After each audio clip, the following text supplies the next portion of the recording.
Hello students, welcome to today's session of chemistry.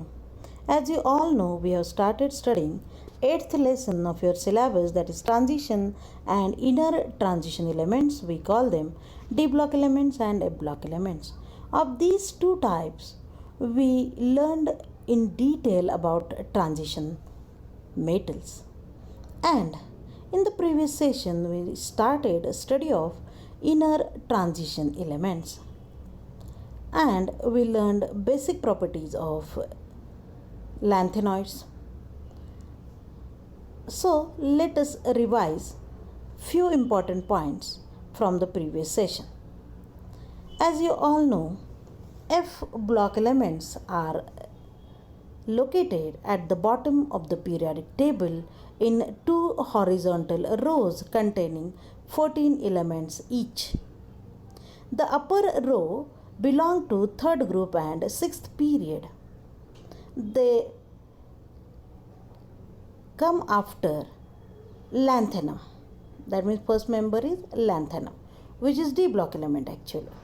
But after lanthanum, 14 elements, that is from atomic number 58 to atomic number 71, they belong to F block and are called lanthanoids. In the same way, the third group and seventh period, in that square, the first member is actinum and which belong to D block. But after actinum, that is atomic number 90 is thorium and the last one 103 is lawrencium. These 14 elements belong to F block and are called actinoids because they come after actinum. You know this much about the F block elements. And as the definition tells us, why these are called F block elements? If we write down the electronic configuration of these elements, then you will see that the last electron enters F orbital. Hence, these are called F block elements. Basic thing. Now, in this session, we are going to learn about some important properties of lanthanides itself related to periodic trends. So, let us start this session with study of important properties related to periodic trends, and the first one is electronic configuration. This is the most important property because this tells us about the location of that element, whether that belongs to S block, P block, D block or F block. By just watching this electronic configuration, we can easily tell about that element, its location, and when the location we know, we can tell the property also. So electronic configuration is very important property of any element. So we will just study electronic configuration of lanthanoids, and in general we can write in square bracket xenon 4f0 to 14, 5d0 to 2, 6s2. So this is electronic configuration of lanthanides, general electronic configuration. Xenon, atomic number 54. It is noble gas, you know, and it has atomic number 54, and the electronic configuration is 1s2, 2s2, 2p6, 3s2, 3p6, 4s2, 3d10, 4p6, 5s2, 4d10, and then 5p6. As you see, last shell is fifth shell. It has 8 electrons, octet is complete, hence it is noble gas.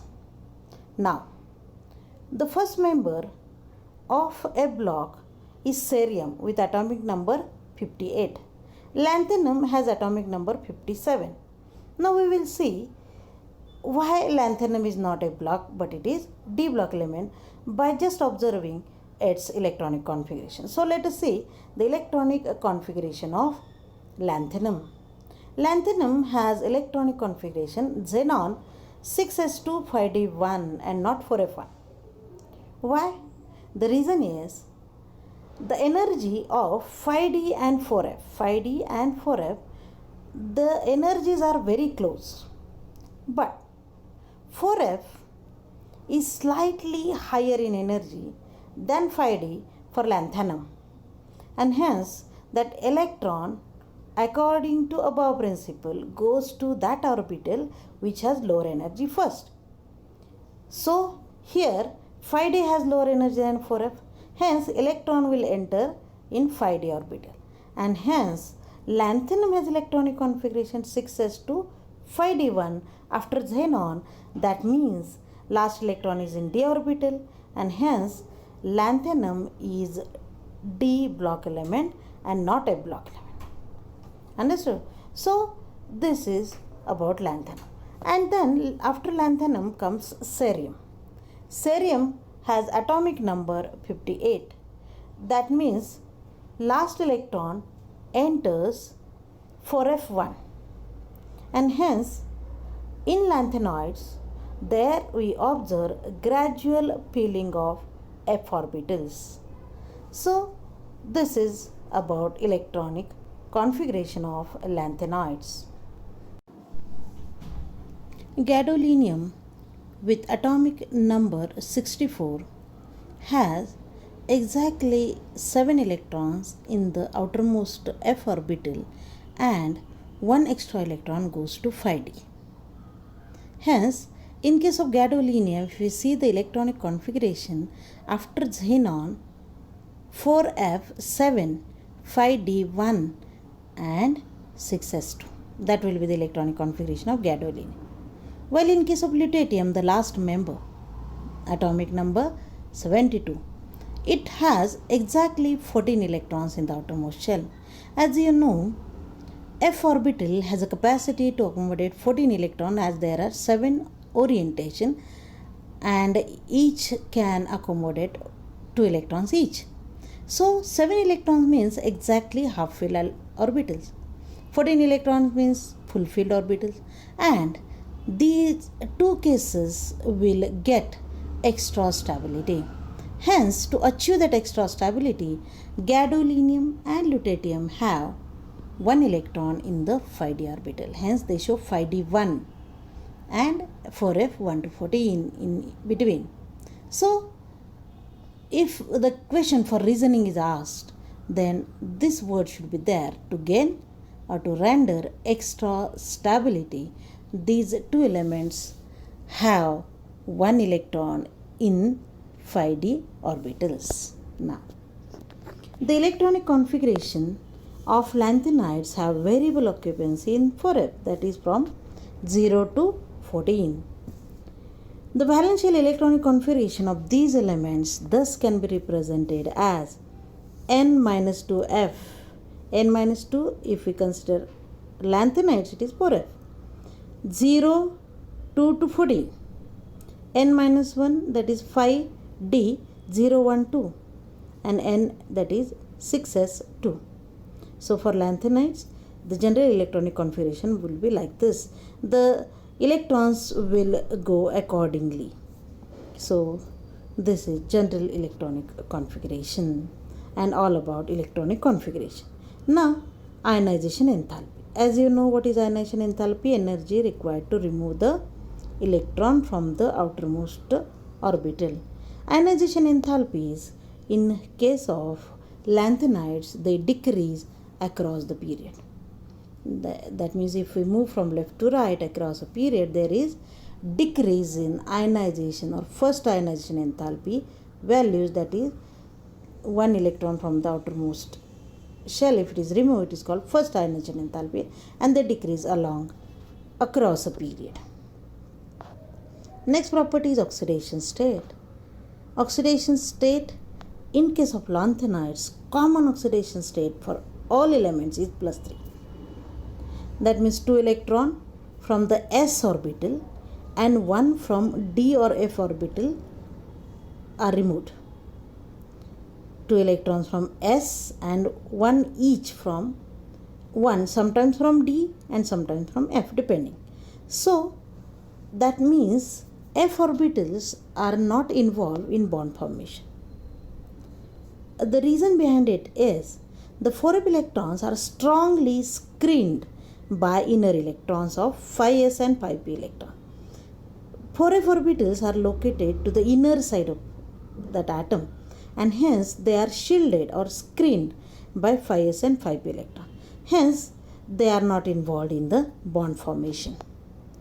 Now, next property we will learn about color and spectra. Color, as you know, the color, the same reason as that of transition elements we can tell about this. Color of some trivalent lanthanides, that is M+3 ions, in solid as well as solution or liquid state is because of FF transitions. FF transitions, again as I told you, F has 7 orientations, so many unparalleled or unpaired electrons and vacant orbitals are there.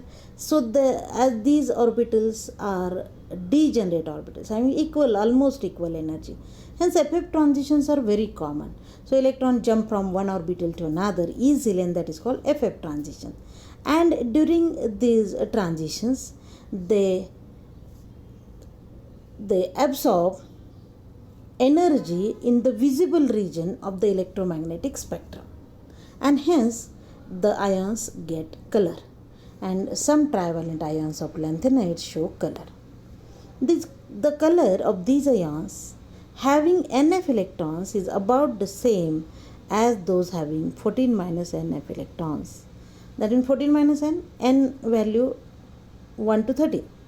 And means if 14 minus 1 will be 13 and 14 minus 13 will be 1. So from 1 F electron to 14 F electrons, the color is about the same. Now, atomic and ionic radii, important concept of lanthanoid contraction. So, what is lanthanoid contraction? As we move along the lanthanoid series, there is decrease in atomic and ionic radii is observed, and this decrease is gradual or steady, and this steady decrease in the atomic and ionic radii is called lanthanoid contraction. As we move from one element to another, the nuclear charge increases by 1 unit, as you know. Atomic number increases by 1 unit as we move from left to right. That means 1 proton is added in the nucleus and 1 electron is added in the outermost shell. But the new electrons added in case of lanthanoids in 4f subshell. That means electrons are added in the 4f subshell, which is located to the inner side, and hence these electrons they offer very poor shielding effect.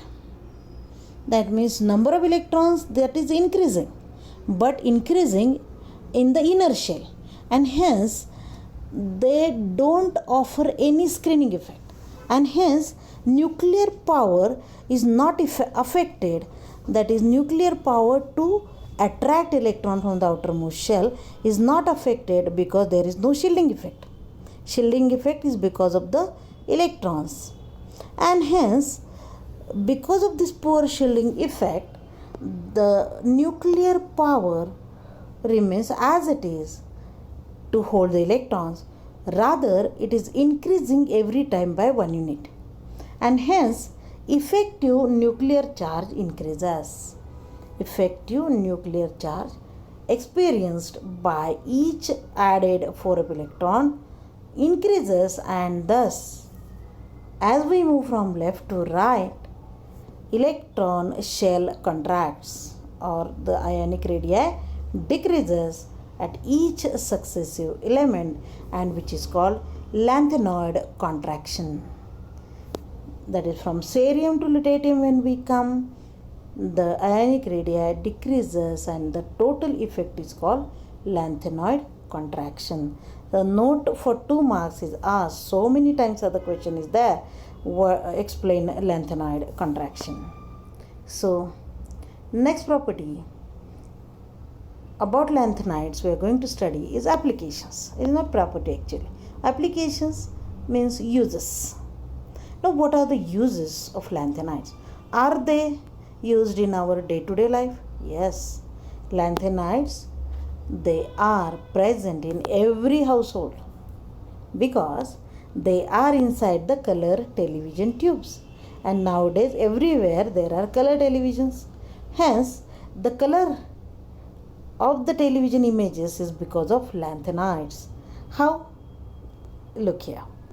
When electrons are bombarded on certain mixed lanthanoid compounds, they emit visible light over a small wavelength range.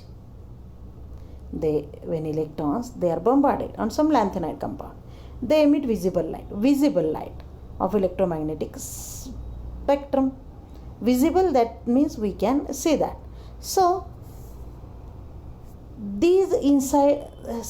to get that effect, the inside surface of the television tube or computer monitor is coated with tiny patches of 3 different lanthanoid compositions to give 3 colors, which make a colored image. Thus, this is the most important use of lanthanides, as it gives color to the television images. Second use is the optoelectronics applications. What is optoelectronics? It is branch of electronics which studies about color controlling or colored images of these luminescent materials. Luminescent, the one which glows. So when we go on a road, we see so many flaxes with different colored tubes, and that color comes from these optoelectronic instruments, and those contain lanthanide compounds. So optoelectronics is the most important branch where lanthanides are used. Next use is the most notable application, and it is ND-YAG laser. Laser, you know, nowadays so many laser applications we know, to remove unwanted hairs, to increase your skin complexion. So many laser applications are there, and the important of all is ND-YAG laser. ND is neodymium, that is lanthanoid. It is doped in yttrium aluminum garnet to get this laser, and this laser has so many applications. Just type NAD-YAG on Google and you get tremendous applications there. Next use is erbium doped fiber. Erbium, again a lanthanide. Doped fibers, erbium doped fibers, amplifiers are significant devices in the optical fiber communication systems. Erbium doped fiber amplifiers are significant devices in the optical fiber communication systems. Optical fiber communication system, do you know? Nowadays we use this common.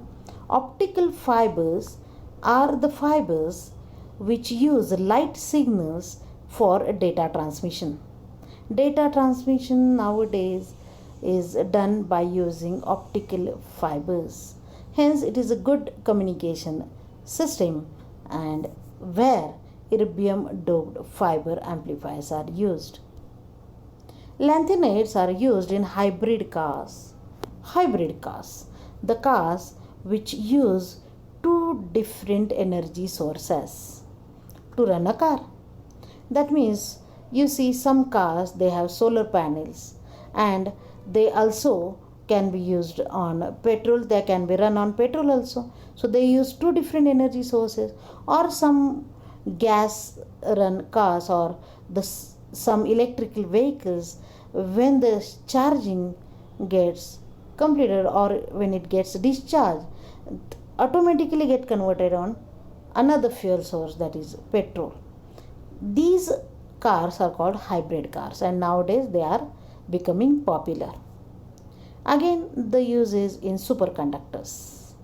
Superconductors, the conductors which conduct electricity at a very, very high speed without any resistance. Hence, they are called superconductors. And the last use is to prepare permanent magnets. The substances which are ferromagnetic. Ferromagnetic, those containing large number of unpaired electrons in the outermost shell. As f orbital has a capacity to accommodate 14 electrons, number of orbitals remain vacant, and so many, or the number of unpaired electrons is also more in case of lanthanides. And hence, to prepare permanent magnets, these elements can also be used. So this is all about lanthanides, their properties, their applications, their electronic configuration, their location, everything about lanthanides. Hence, in the next session, we will start studying about actinoids, the last part of this lesson. Now, time for assignment. You have to write 2 questions. Write a note on lanthanide contraction. The answer of this question is very important. It is for 2 marks. What are the applications of lanthanides? Write out in detail about all the applications that I told you just now. So these are the 2 questions for assignment for today's session. Thank you.